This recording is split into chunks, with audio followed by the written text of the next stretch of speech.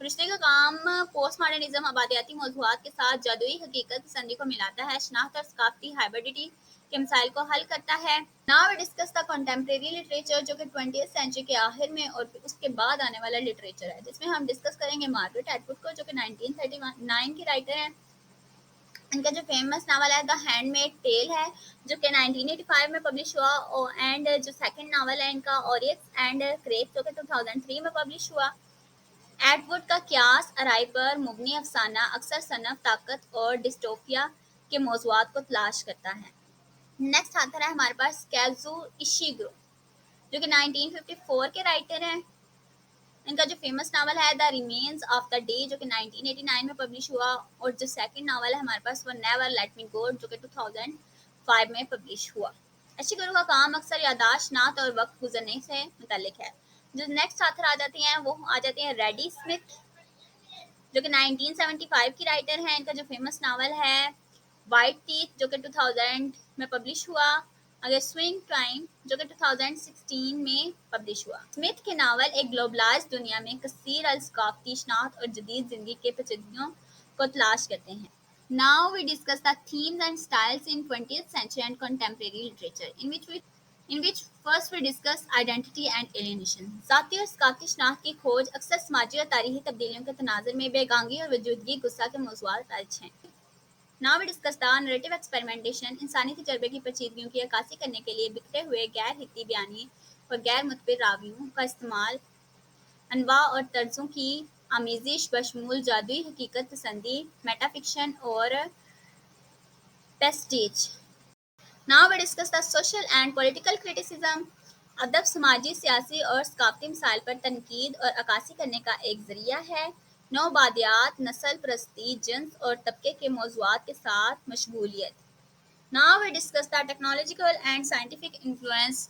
معاشرے اور فرد پر ٹیکنالوجی اور سائنس کے اثرات کی کھوج، ڈسٹوپیا کے موضوعات، مصنوعی ذہانت اور تکنیکی ترقی کے اخلاقی مضمرات۔ Now we discuss the enduring impact of 20th century and contemporary literature, in which we discuss the global literature. Global literature ثقافتوں میں انسانی تجربے کی ایک بھرپور زیادہ جامع تفہیم کا باعث بنا ہے۔ نو آبادیاتی ادب نے سابقہ نو آبادیات کے لوگوں کے تجربات اور نقطہ نظر کو اجاگر کرتے ہوئے ادبی اصول کو نئی شکل دی ہے۔ Now we discuss the innovation in form and style. Modernism اور پوسٹ ماڈرنزم کے تجرباتی نقطہ نظر ہم اثر مصنفین کو متاثر کرتے رہتے ہیں۔ بیانیہ تکنیک اور شکل میں اختراعات نے کہانی سنانے کے امکانات کو وسعت دی ہے۔ Now we discuss the culture and social relevance. موسمیاتی تبدیلی سے لے کر ڈیجیٹل پرائیویسی تک عصری مسائل کی کھوج اور ان سے نپٹنے کے لیے ادب ایک اہم ذریعہ ہے۔ سماجی اور سیاسی موضوعات کے ساتھ مسلسل مشغولیت اس بات کو یقینی بناتے ہیں کہ ادب متعلقہ اور اثر انگیز رہے۔ Now we discuss the integration with other media.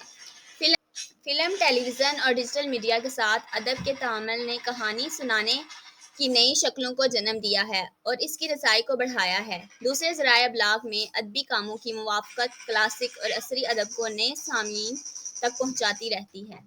Now we discuss the conclusion. انگریزی ادب میں 20ویں صدی اور اس کے آگے کا زمانہ متحرک تبدیلی اور جدت کے دور کی نمائندگی کرتا ہے۔ اس دور کی نشاندہی اس کی متنوع آوازوں، شکل کے ساتھ تجربہ اور اس وقت کے ساتھ سماجی اور سیاسی مسائل کے ساتھ مشغولیت سے ہوتی ہے۔ اس دور کی ادبی تحریکوں اور مصنفین نے ایک پائیدار میراث چھوڑی ہے، جس نے عصری ادب کے منظرنامے کو تشکیل دیا ہے اور دنیا بھر کے قارئین اور مصنفین کو متاثر کرنا جاری رکھا ہے۔